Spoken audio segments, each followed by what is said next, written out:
Rick wants to know if you, Jim, had figured this out in 2009. Why is it front and center today? Why not front and center earlier than today?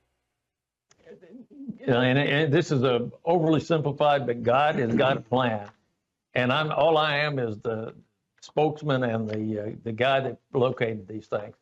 This is going to be up to God, and it has to be in the exact right moment, because everything. Look at all of this is coming together now. The heifers, the collapse, you name it. There's just all kinds of different things happening now.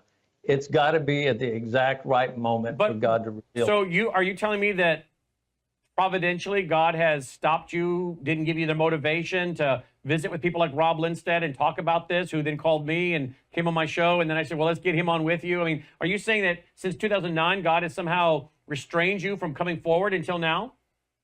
I believe so, yeah. Yes, because I've been getting all kinds of requests for interviews. Some major networks have contacted me. They're wanting me to interview with them. And it's just all of a sudden within the last 3 weeks. We're getting one of the first interviews. Is that what you're saying? Yeah. Yeah, absolutely. I think people don't understand when, like, in visiting Israel, we've driven by a place called Magdala, the place of Mary Magdalene, by the Cave of the Winds. And so Jesus, going from Nazareth to the Sea of Galilee, would come right there, and no doubt would come through the city. And I've watched that being developed for 35 years. Over 35 years, in the last 2 years, we're actually now taking a tour through that, and we've seen a stone that they would have put the scrolls on. That's how long it took for this to come to pass. And so Shiloh, I look at Dr. Scott Stripling up there.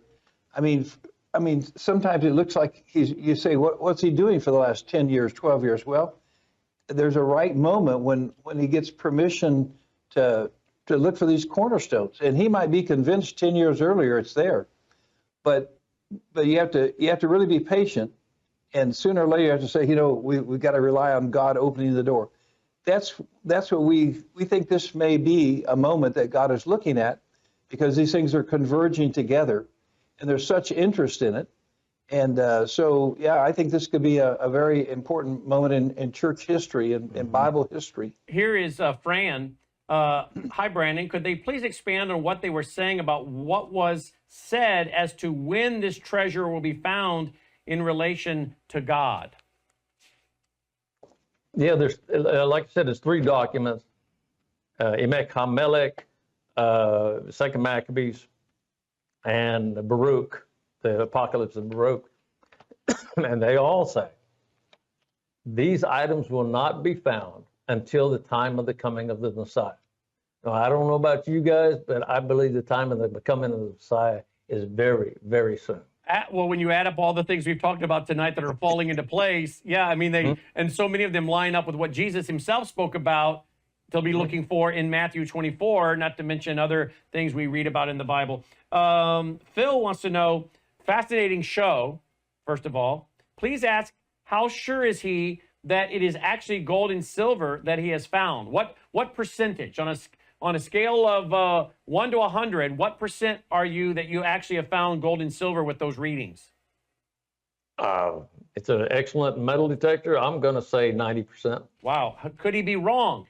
What are the chances that you're wrong? So about 10% that you're wrong, 90% that you're right.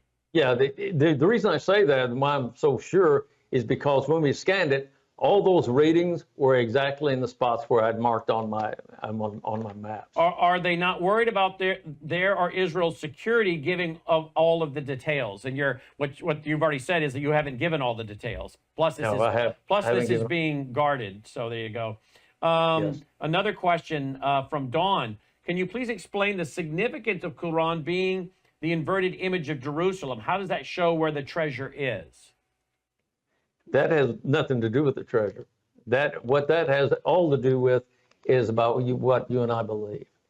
I believe that in Scripture it talks about a new Jerusalem. It talks about a Jerusalem. I think they built that location, and I believe it's probably by Samuel, built that location for worship because Another thing that I haven't mentioned tonight is it's also, I believe, absolutely believe, that was home of the Melchizedek order. So those of you who've ever studied that, it's a very mysterious group, but not anymore. I think we're going to learn so much. And then, again, this is an answer to her question. We're going to learn so much from Qumran about the Messiah. We're going to learn about Scripture. We're going to be able to, and I promise you that if I'm right, inside of that cave is going to be more than just gold and silver. That's not the important stuff.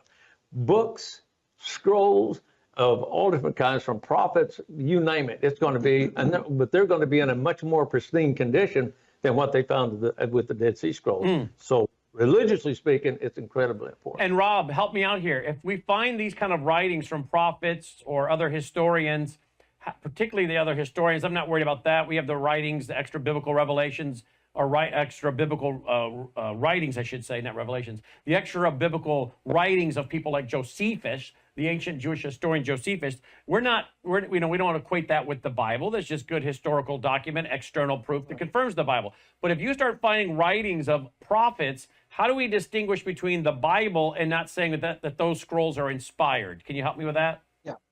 Well, first of all, if we go to just the Qumran scrolls, and we see how the Bible has been preserved.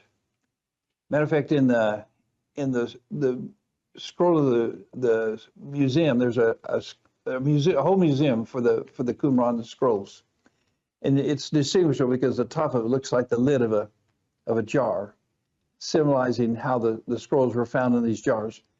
And you look at the Bible that we have today, and the Bible that we find, portions of Scripture that we find, the accuracy is incredible.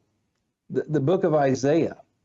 The book of Isaiah is put there, a photo picture of it, not the actual thing. It's too precious.